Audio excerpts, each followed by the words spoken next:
Jimwell Pacquiao magiging tatay na nga ba? At si Jinky Pacquiao magiging lola na? Netizens ngayon ay hindi mapakali sa isang viral video kung saan tila naibulalas na mismo ni Jinky Pacquiao ang isang malaking revelasyon.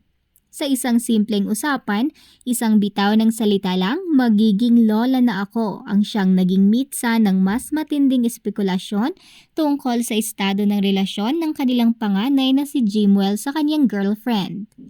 Pero paano nga ba nagsimula ang lahat ng usap-usapang ito? At totoo nga kaya ang hinala ng karamihan? Tara, balikan natin ang buong kwento. Nag-ugat ang lahat sa isang video na ibinahagi ni dating Ilocos Sur Governor Chavez Singson. Sa clip makikita ang casual pero mainit na pagkikita nila Manny Pacquiao ilang araw bago ang inaabangang laban neto kay Mario Barrios. Habang nagkakamustahan, biglang napunta ang kamera kay Jinky. At sa gitna ng kanilang kwentuhan, narinig ng mga tao ang tila pabiro pero seryosong pahayag ni Jinky, magiging lola na ako. Isang simpleng pahayag pero agad itong umani ng atensyon sa social media.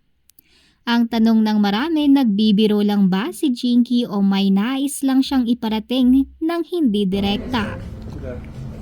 Ano kaya nandito? Initay ko lang din sila. Doon sa mga sumali sa isang sasakyan. Hindi ko lang saan sila dito. Dito man sila dila. Antay na lang sila. Lola siya. Yan ang kasal niya.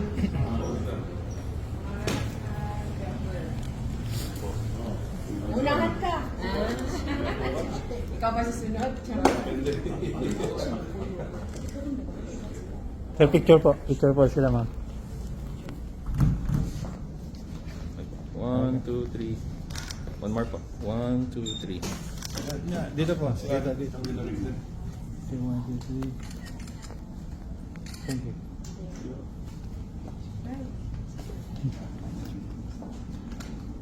Kaya yung ano ko?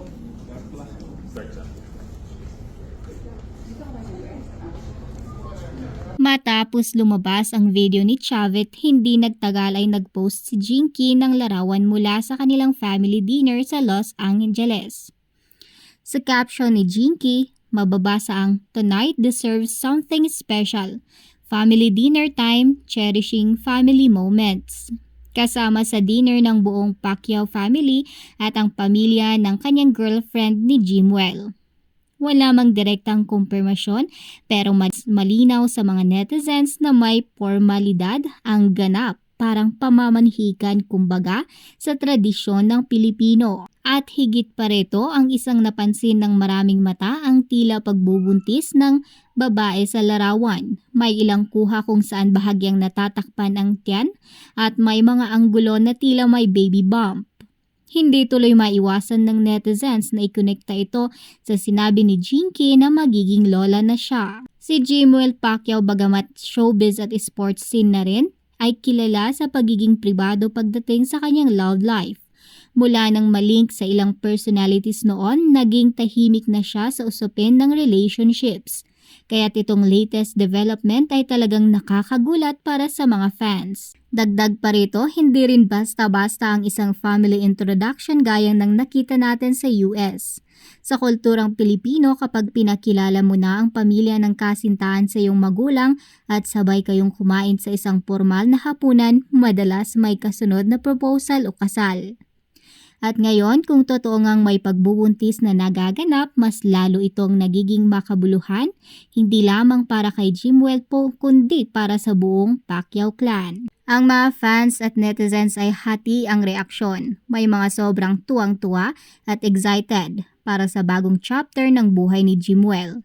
Marami ang nagsasabing ang bilis ng panahon, parang kailan lang baby pa si Jimwell, ngayon may baby na rin siya. Samantalang may ilan namang nagsasabing sana raw ay maging maingat at sigurado si Jimwell lalo na't bata pa ito at maraming responsibilidad ang nakaabang sakaling totoo ang balitang ito.